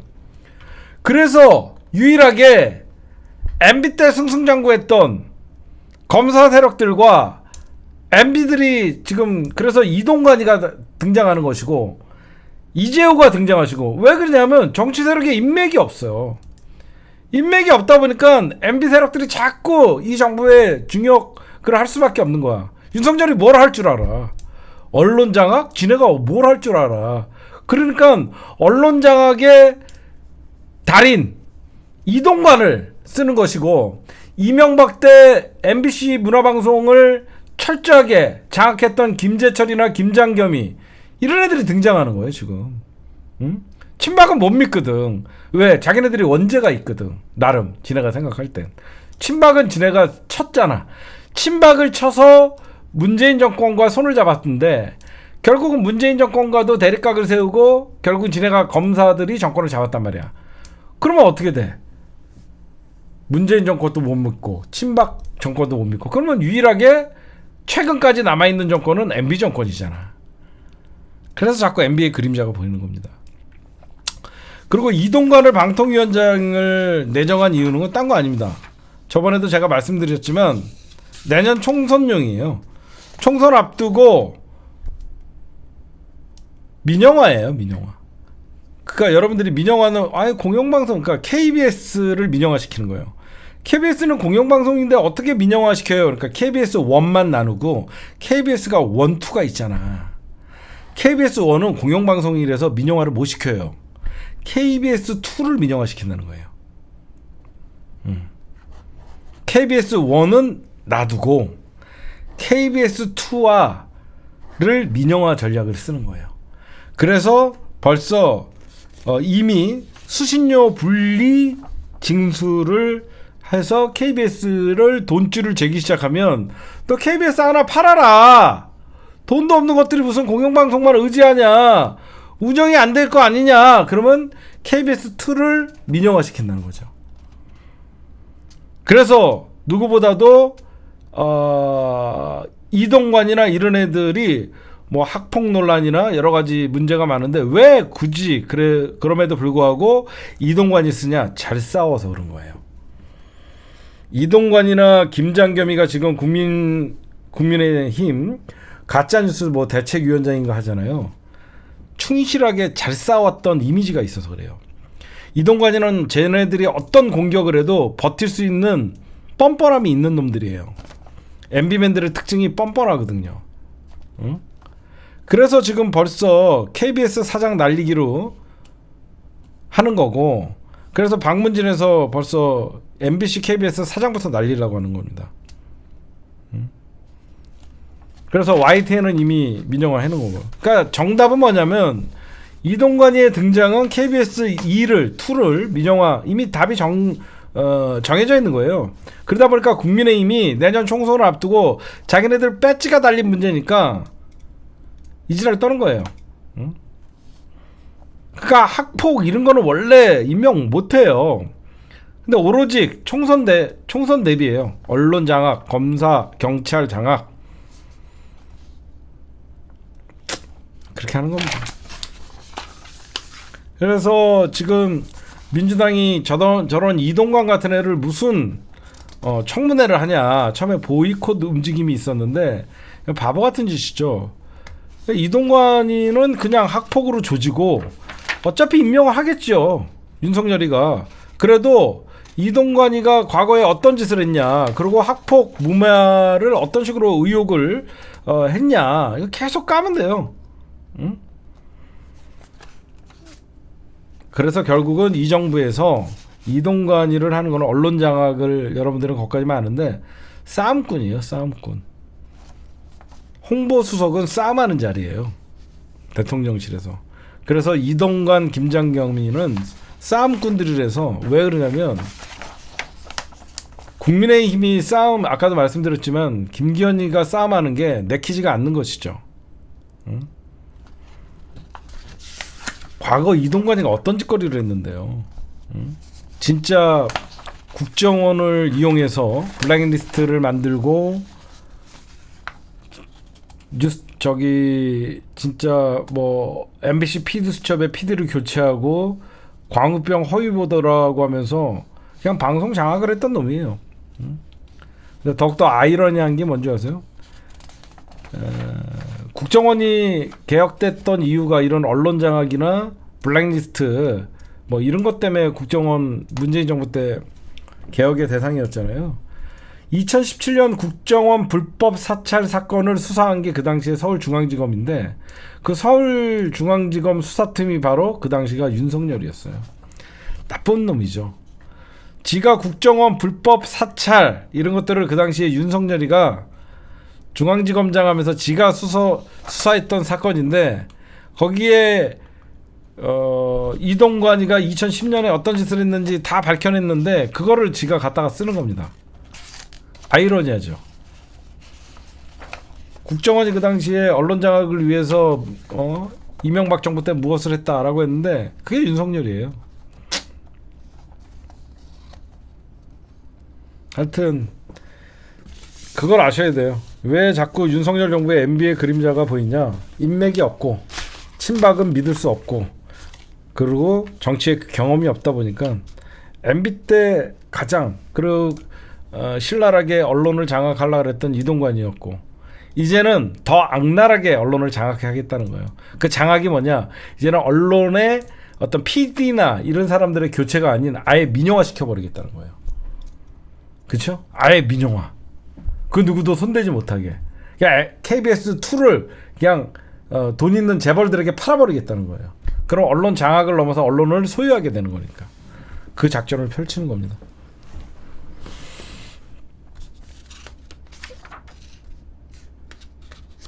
그 다음에 민주당 혁신이 얘기 좀 한번 하면,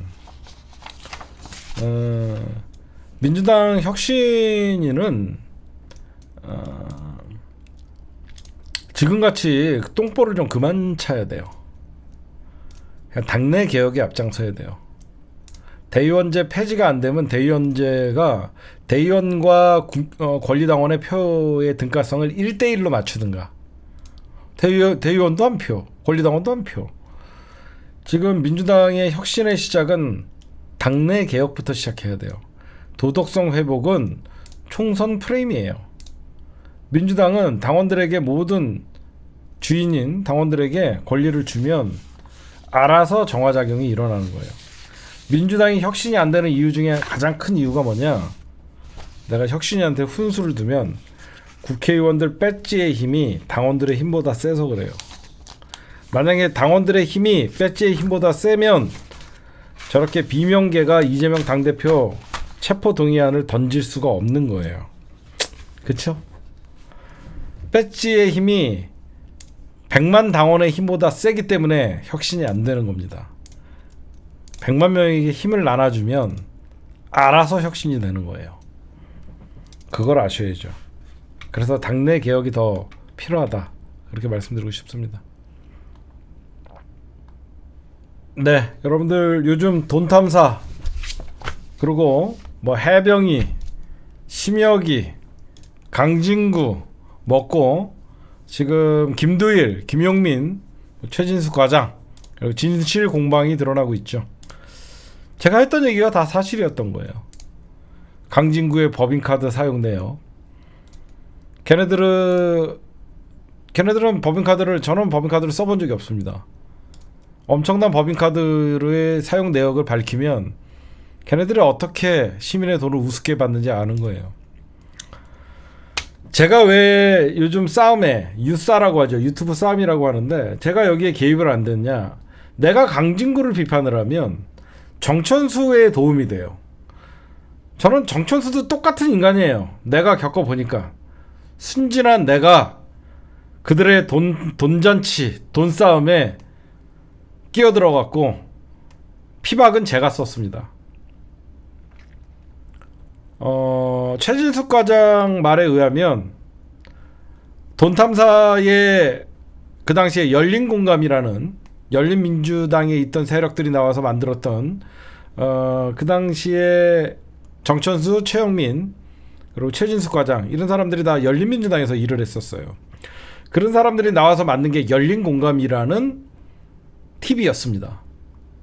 이제 여기저기서 하다 보니까 제가 겪은 정천수는 겉으로는 굉장히 얌전하고 양반같이 보이죠. 음흉한 사람이었어요. 겪어보니까. 전 적어도 정천수가 나에게는 진실을 얘기한다고 생각했어요. 겪어보니까 강진구나 최영민이나 돈탐사나 다 똑같은 인간들이더라고. 결국은 100억을 만들어서 빌딩을 사고 시민들이 줄리 얘기하면 마구마구 쏟아지는 돈들, 그냥 시민 돈들 우습게 하는 거죠. 그러다 보니까 억대 연봉을 지네끼리 나눠 갖고 별 지랄들을 다 했죠. 지금 와서 보면 이 열린공감이라는 TV는 절대 생겨서는 안 되는 방송이었어요. 절대로. 지금 생각해보면 이 민주진영이 분열을 겪게 된 이유도 저런 돈탐사라는, 자기네들은 진영주의자가 아니라고 하면서 기존에 있던 민주당을 지키고 국민의힘과 싸웠던 사람들을 오히려 지네들이 줄리라고 까면서 우리 민주진영 방송들을, 시작점이 바로 저는 당당하게 강진구, 최영민 니들 잘못했다 당당하게 얘기했죠. 그리고 저는 정천수 편에 섰었습니다. 정천수를 겪어보니까 아, 내가 잘못된 생각을 했구나라는 걸 뒤늦게 깨달았죠. 그래서 저는 먼저 제 뒤통수를 치고 나간 정천수에게 고마웠어요. 그래, 네가 먼저 배신해줘서 고맙다. 안 그랬으면 내 성격상 끝을 봤을 거다. 저의 결론은 딴 거 아니에요.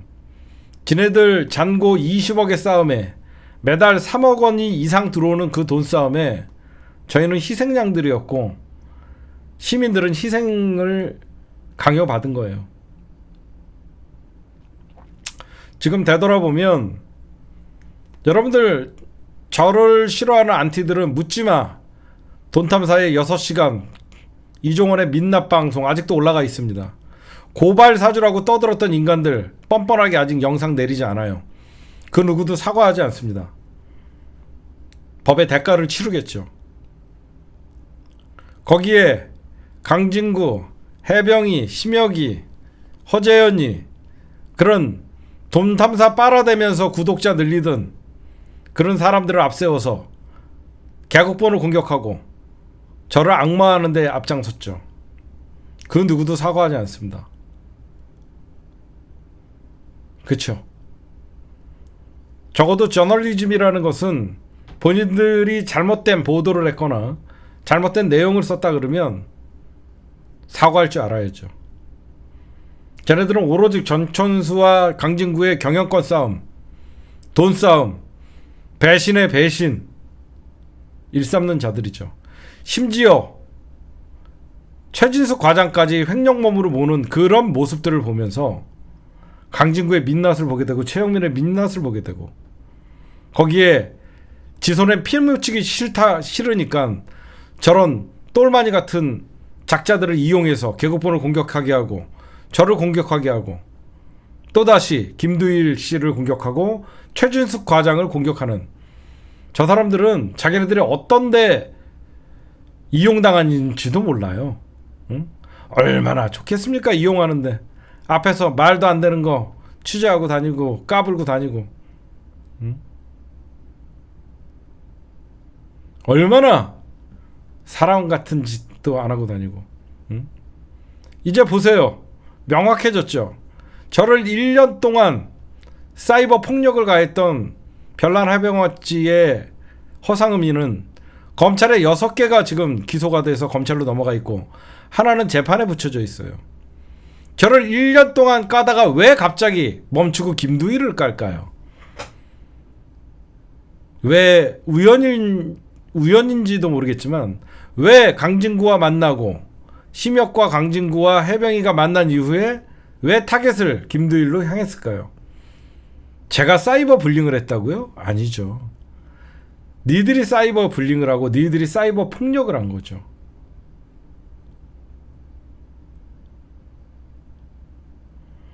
정말 그런 짓을 하면 안 돼. 아직도 개국본 장부 보여달라는 사람들이 있어요? 정신들 차리세요. 응? 정신들 차리세요. 응? 개국본에서 저는 단 한 번도 법인카드를 써본 적도 없고, 개국본에서는 얼마든지 여러분들 가면서 개국본 회계장부는 보라고 외부에 공개를 3년 동안 내내 해놨던 사람이에요. 응? 지금 민주진영의 개싸니 유싸니 이런 일들이 왜 벌어졌나 생각해 보십시오. 열린공감 방송 있기 전에는 이렇게 김용민 PD를 신천지라고 하고 이런 말도 안 되는 어거지를 부리면서 싸운 적이 없어요. 선이라는 게 있었어요. 선. 적어도 우리는 국민의힘과 상대를 하면서 싸우는 나름 동지애가 있었어요. 돈탐사의 이종원의 6시간 민낯방송 어디 하나가 맞으나 보이스피싱 자작극? 보이스피싱은 저는 내용조차 몰라요. 사과하지 않잖아요. 그렇죠? 오죽하면 김두희 씨 팬들이 그 방송 채팅창을 보니까 지나고 보니 개총수가 얘기했던 강진구에 대한 의문점들이 맞는다라고 하면서 저를 응원하긴 싫지만 결국은 또 개총수가 옳았다는 거냐라고 하면서 탄식을 합니다. 제가 오죽하면 뭐라 그랬어요? 돈탐사는 민주진영이 아니다. 여러분들 왜 돈탐사가 김용민 PD를 공격하는 줄 아세요? 김용민 PD는 적어도 민주진영에서 누가 봐도 이명박근혜 정부부터 싸웠던 사람이에요. 근데 청담동 술자리 그거는 어거지다라고 하면서 돈탐사를 정면으로 반박을 했어요. 강진구나 박대용이나 그 앙금이 있는 거예요. 이때다 싶어갖고 김두일이랑 김용민 PD를 도매급으로 저들이 공격을 하는 거예요. 무슨 말씀인지 아시겠죠? 적어도 김용민 PD는 청담동 첼리스 사건은 어거지다라고 하면서 돈탐사가 억지 부리지 말아라. 아닌 건 아니다라고 하면서 오보에 대한 책임을 물었었어요. 그 책임을 물었다는 이유만으로 다구리를 치는 거예요.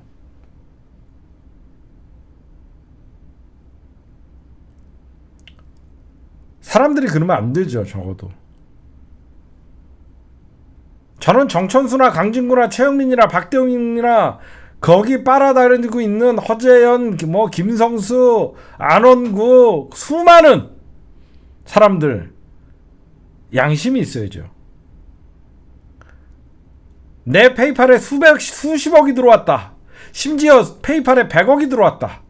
내가 그렇게 나는 페이팔에다가 후원을 해달라고 얘기한 적도 없지만 그 당시에 내가 주목을 받아갖고 2,500만 원 정도 2,400 얼마가 정확히 들어왔다. 여러분들에게 보여줬어요. 보려고 안 했잖아요. 내가 얘기하는 거 그 어떤 것도 믿으려고 하지 않았잖아요. 촛불 집회 후원금을 횡령했을 것이다.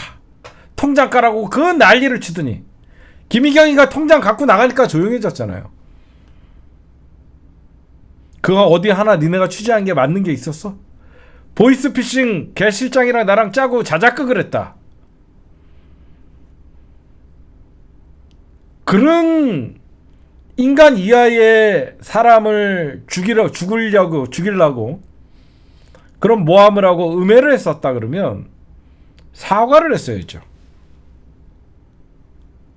아무도 사과하지 않잖아요. 그래서 제가 법적 조치를 취하는 거예요.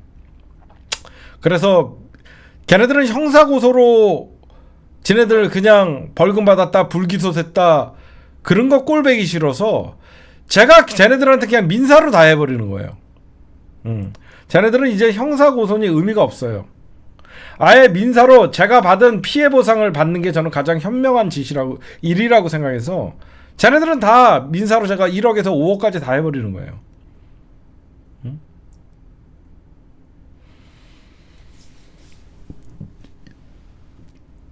정말 민주주의 그러면 안 돼요.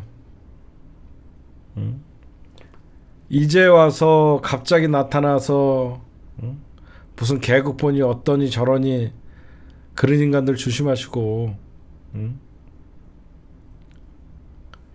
진짜 열린공감 그 똑같은 새끼들끼리 싸움에 정말 순수했던 우리 민주시민들 예전 낙곰수를 듣고 우리가 정권을 꼭 찾아와야 되겠다는 마음 다짐을 하고 정말 주진우를 악마화시키고 김어준을 악마화시키고 문재인 대통령을 악마화시키는 새끼들이 어떻게 민주진영입니까?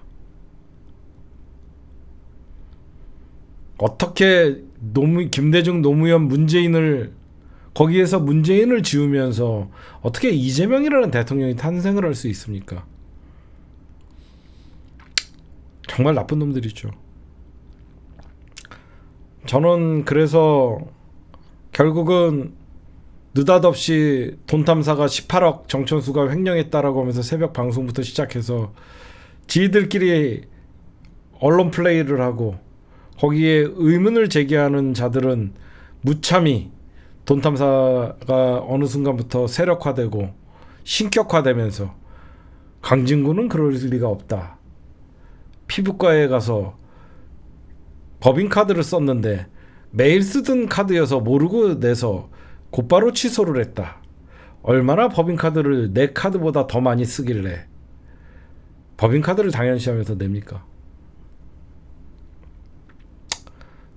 1년을 지나고 보니까 신물이 났죠. 신물이. 그렇게 믿던 사람들의 배신, 인간 같지도 않은 짓거리 하는 거 보고 계곡본에서 일했던 인간들이 투사모에 가갖고 오적들이 거기서 일하는 꼬라지를 보고 참 이런 코미디도 없죠. 계곡본에서 성폭행 피해 여성 도와준다고 했던 인간들이 정인권이 정과 15범에 탄원서를 쓰고 거기서 계곡본을 정상화시킨다는 쇼를 하고 앉아있고 참 기가 막힌 일들을 겪으면서 투사모 가서 계곡본을 정상화시킨다는 헐토당토 안 한 말 같지도 않은 소리들을 배설을 하고 앉아있고 참 인간의 민낯이 어디까지인가를 제가 봤죠.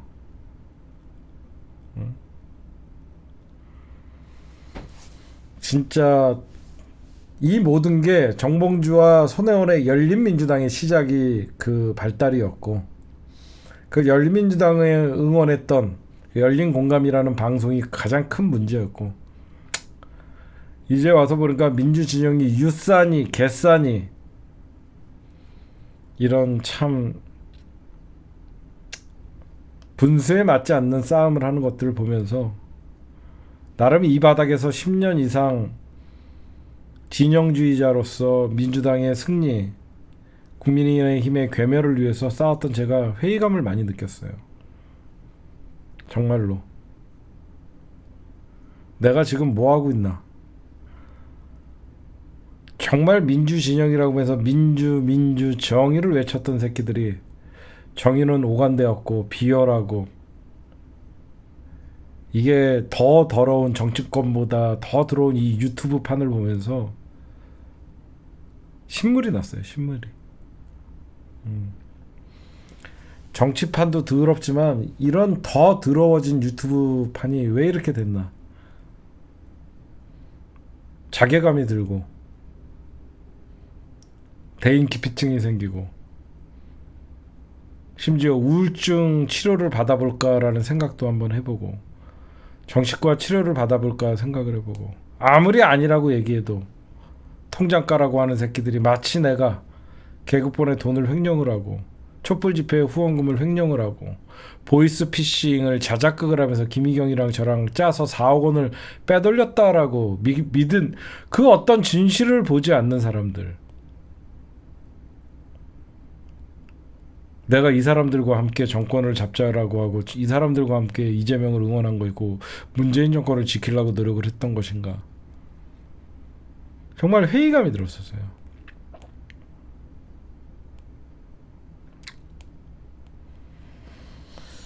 정말 자기 채널이 생겼다고 지 하고 싶은 얘기만 떠들고 나는 말할 수 없는 고통이 있었거든요. 내가 하고 싶은 말이 많지만 나는 그래도 민주당을 위해서 싸웠던 그래도 스피커로서 저들이 나를 음해한다 그래갖고 내가 말할 수 없는 게 있는 거예요. 나를 희생양을 삼아서 결국은 결론은 강진구, 최영민, 정천수는 나를 희생양을 삼아서 지네들 경영권 전쟁을 했던 거예요. 마르지 않는 3만 명의 회원을 누가 차지하냐 싸움에 그 순수했던 서초동 촛불 시민들이 이용당하고 갈기갈기 찢겨나가고 그런 걸 지켜보면서 마음이 아팠죠. 여러분들도 제가 당하는 거 보면서 마음을 아팠지만 같이 응원해주고 저를 견딜 수 있게끔 이끌어 주시고, 여러분들이 없었다 그러면 저도 못 싸웠겠죠. 우리 개혁본 회원 여러분들, 그리고 저를 끝까지 믿고 지지해 주셨던 우리 시사타파 오래된 구독자들, 팬들, 여러분들이 있었기에 우리가 같이 고소고발 싸울 수 있었고, 이재일 변호사라는 이 판에 어떤 모든 걸 꿰뚫고 있는 변호사가 늘 옆에서 대응을 해주시고, 지금이야 예전같이 시청자가 10,000명이 되지는 않지만 더 단단해졌다는 걸 느낄 수가 있고, 그렇죠? 심지어 제가 논현동에 집이 7채, 자고 일어나면 페이팔에 100억이 들어갔다, 페이팔에 몇 억은 들어갔을 거다로 시작했다가 수십억이 페이팔로 들어갔다, 심지어 나중에 페이팔에 100억이 있었다, 논현동 집에 7채가 있었다, 서초동 촛불 집회 후원금 횡령해서 3억짜리 벤츠를 샀다, 집을 샀다, 정관장을 차렸다. 그런 말 같지도 않은 소리를 뻔뻔하게 하면서 나를 까면서 생계를 이어가는 유튜브들이 생기고, 참 가관이 아니었죠. 그런 가관이 아니죠. 전 적어도 시민들에게 뭔가를 해주고 싶은 사람이고, 나눠주고 싶었고, 앞에서는 정의로운 척 뒤에서 시민들 등쳐먹고 이런 사람들은 아니었어요. 그렇게 살지 않았거든요. 그렇게 내 성격이랑 안 맞거든요. 여러분들에게 100만 원을 후원을 받으면 적어도 여러분들에게 50만 원 아니면 110만 원은 돌려주고 싶은 그런 마음을 갖고 있었고, 그렇게 하려고 노력을 했고,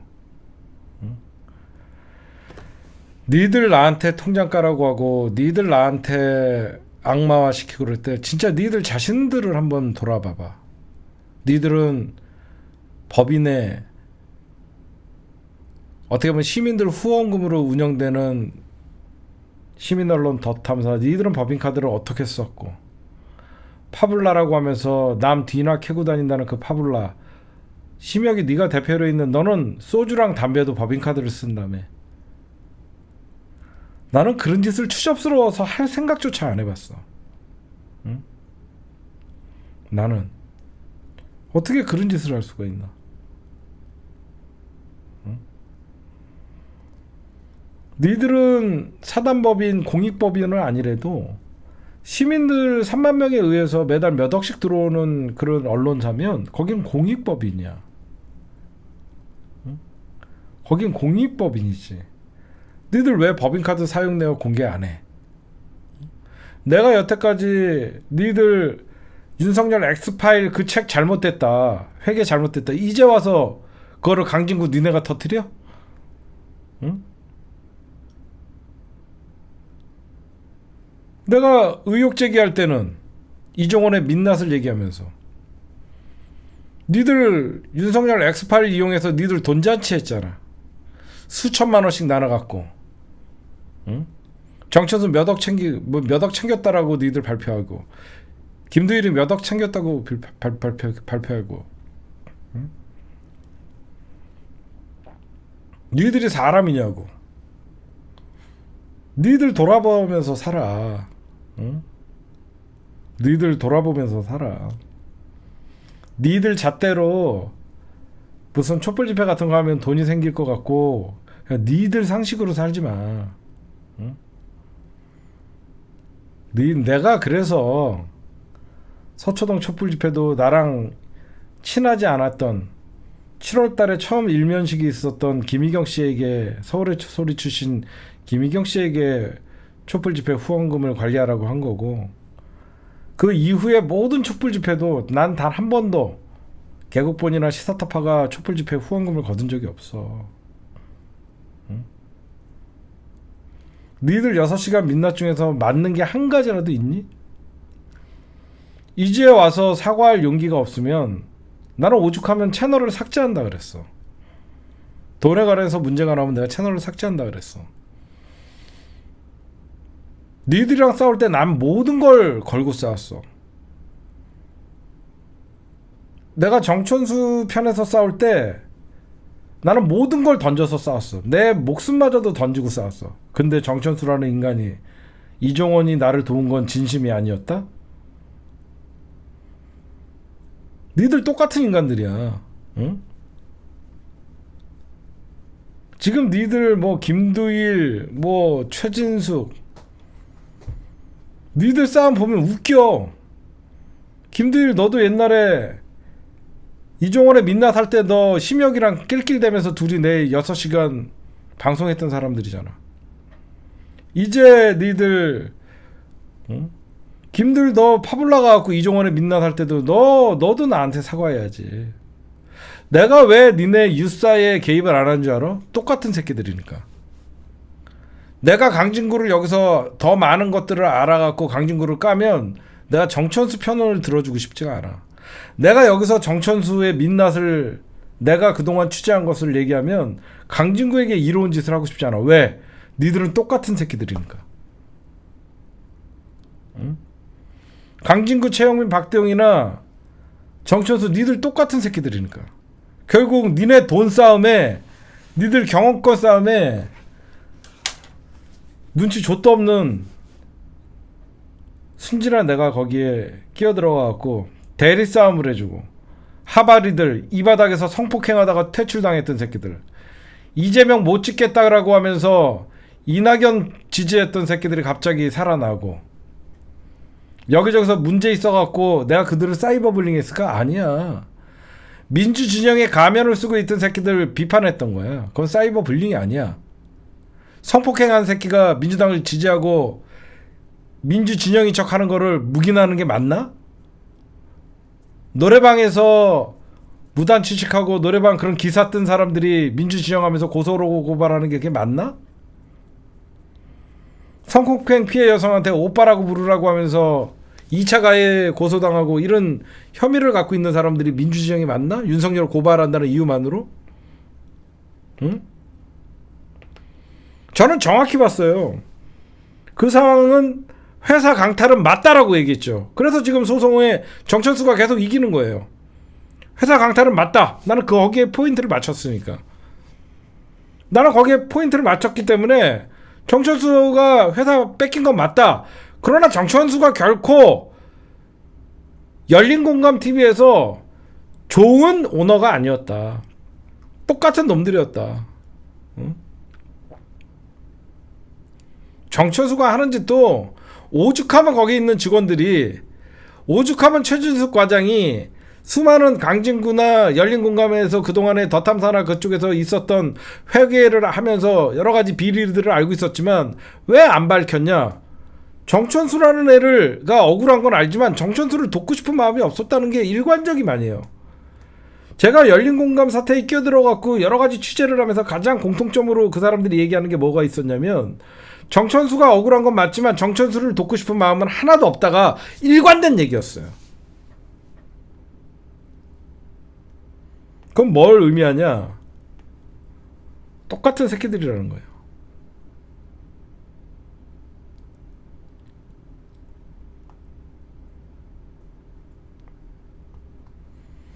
하여튼 싸움은 이제 시작이에요. 제가 그동안 억울하고 분했던 심정, 너무 분해서 잠이 안 오고, 오죽하면 여러분들에게 누가 이랬어요 저랬어요 저한테 문자 보내지 말라 그러고, 그게 제가 견딜 줄 아는, 견디기 위해서 여러분들에게 제보하지 말라 그런 거예요. 그래서 저는 유튜브를 다스베이다도 안 봤어요. 나름 1년 동안의 시간을 겪으면서 피해도 있었지만 단 한 번도 경험해보지 못한 인간의 비열함을 봤고, 그런 비열한 인간들이 얼마나 잔인해질 수 있냐는 것들을 보면서 엄청나게 저한테는 개인적으로 발전할 수 있는, 성숙할 수 있는 기회가 됐었어요. 저는 위기를 기회로 삼았고, 제가 이제는 어떤 비바람에도 흔들리지 않는 어떤 그런 멘탈을 소유하게 됐고, 그동안에 내가 그냥 나에 대한 비판에 대해서 안 좋은 시각으로 시청자들과 논쟁을 하고 그랬던 부질없던 짓이었다라는 걸 다시 한번 깨닫게 됐고, 오히려 여러분들, 개국본 회원 여러분들 한 분 한 분, 시사타파 오래된 구독자 한 분 한 분이 소중하다는 걸 다시 한번 깨달았고, 그런 시간이 지나면서 저는 저를 뒤돌아볼 수 있는 시간을 가졌고, 그러나 제가 그 엄청난 다구리를 맞고 사이버 폭력을 당하고 음해를 당하고 악마를 거치면서 그럼에도 불구하고 무릎 꿇지 않고 당당하게 싸울 수 있었던 것은 내가 니들보다는 잘 살았다는 확신이 있었기 때문이에요. 진짜로. 적어도 내가 니들보다는 확실하게 나는 떳떳하게 당당하게 살 수 있었기 때문에 직원들 오적의 배신, 어떤 정천수의 배신, 여러 수많은 배신을 당하면서도 당당하게 싸울 수 있었던 게 니들보다는 내가 깨끗하게 살았다. 내가 앞에서야 정의롭고 당당한 척하고 뒤에서는 협작질하고 그랬으면요, 세상의 거짓말은요, 영원한 거짓말은 없어요. 다 밝혀졌겠죠. 제가 3년 동안 같이 근무한 직원들한테도 배신을 당했지만 그 사람들에게 제가 책 잡힐 일을 했다라고 하면 그 사람들을 회유했겠죠. 그러지 않았어요. 응? 오히려 시간이 지나고 보세요. 그게 사람이 할 짓인가? 응? 하여튼 어떻게 보면 제가 죽을 때까지 어떤 경험해보지 못할 일들을 아마 대한민국에서 저밖에 없을 거예요. 사람 하나를 18시간을 검증한다 그러면서 떠드는 악마 같은 새끼들에게 다구리를 당하고 사이버 불링을 당하고 사이버 폭력을 당하고, 그런 경험이 결국은 저를 더 단단하게 만들었고, 모든 걸 내려놓을 수 있는 거. 사람이 돈은요, 돈을 보고 쫓아가면 돈은 따라오지 않아요. 그게 이론이 아니에요. 내려놓으면 좋은 사람들이 더 옆에 많이 생기고, 좋은 분들이 더 안타까워 해주시고, 그런 거를 경험을 했어요. 어떻게 보면 죽을 때까지 내려놓지 못할 만한 그런 것들을 어느 순간 내려놓더라고요. 하바리를 잡기 위해서는 내가 하바리가 되겠다. 그게 어떻게 보면 제가 많은 거를 내려놓은 거예요. 제가 자존심이 되게 세거든요. 제가 어떻게 보면 이 바닥에서 떳떳하게 견딜 수 있었던 게 내 나름의 자존심이 되게 셌어요. 근데 그런 자존심을 내려놓는 게 되게 쉽지가 않았어요. 여러분들 알다시피 문재인 대통령의 정권의 핵심들을 제가 모르는 사람이 어디 있습니까? 이재명 당대표도 대권을 앞두고 저를 부를 정도였으니까. 그런 거 다 떠나서 저런 하바리들의 인간 이하의 악마짓은 직접 내가 상대해야 되겠다. 예전에는 그만두면 내가 개인적으로 하바리들 상대를 하면 괜히 저 인간들 체급만 올려주는 거다라는 나름 그런 생각이 있었어요. 하바리한테 공격당한다고 무시를 했더니 이 새끼들이 이제는 처음에는 툭 쳤다. 그 툭 치는 거를 무시했더니 이제는 칼로 찔러도 괜찮다는 생각을 한 거죠. 그때 이제 제가 아차 싶었죠. 내가 뭐라고, 내가 무슨 얼마나 내가 셀럽이라고 저런 하바리라고 하면서 저것들을 상대를 아니다. 내가 직접 상대하는 게 낫겠다. 그래서 제가 쓰레기 청소는 내가 한다. 지금 저 쓰레기 청소를 하지 않으면 내년 청소 힘들다. 그래서 여러분들이 봐도 우리가 쓰레기 청소를 시작했기 때문에 지금 어느 정도 윤곽이 드러나고 이제 분별이 되시죠. 저희가 헛된 시간을 보내지 않았다는 게 이제 드러났고, 누가 진짜 이재명 대표를 위하고 민주당을 위하는지 이미 옥석이 가려졌다고 저는 생각을 하고, 이제 거기서 이제 좀 깨어나시는 분들이 돈 탐사는 성역이 아니에요. 돈 탐사는 시청자들을 ATM기라고 생각하는 애들이에요. 그래서 인테리어를 5억 주고 인테리어를 꾸미고 100억을 모아서 정천수의 꿈대로 건물을 사자라고 얘기하고.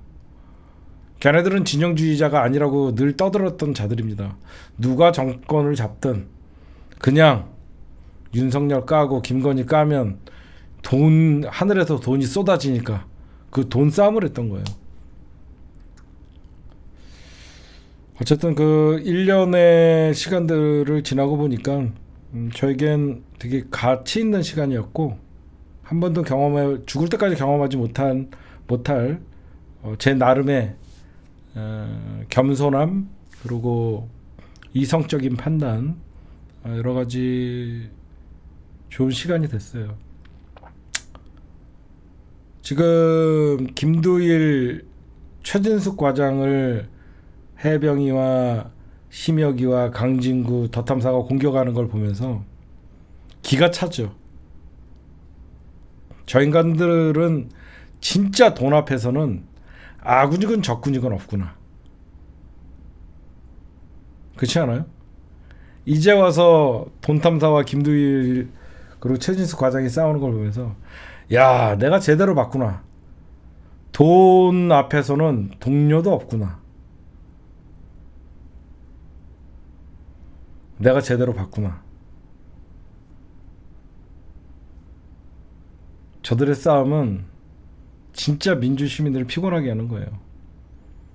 저는 저 시민언론 덧탐사의 민낯이 드러나고 정천수의 민낯이 드러나서 누가 경영권을 찾는 게 아니라 누가 경영권을 유지하듯이 폐쇄를 해야 된다고 생각해요. 시민언론 덧탐사와 열린공감은 없어져야 될 방송들이에요. 더 이상 저걸로 시민들의 주머니를 털고 시민들을 분열시키고 갈라치기에 앞장서는, 저건 누구의 승자도 없는 게임입니다. 돈탐사나 열린공감이나 없을 때 민주주의는 평화로웠어요. 정권도 잡았고요. 시민언론 덧탐사 없을 때 문재인 정권도 정권이 생겼고, 오히려 민주진영이 하나의 목소리를 내지 못하는 가장 원인이에요. 없어져야 될 인간들이 나타나서 이렇게 수많은 피해자들이 늘어나는 거예요. 개청수 생각이었습니다. 예. 오늘은 여기까지.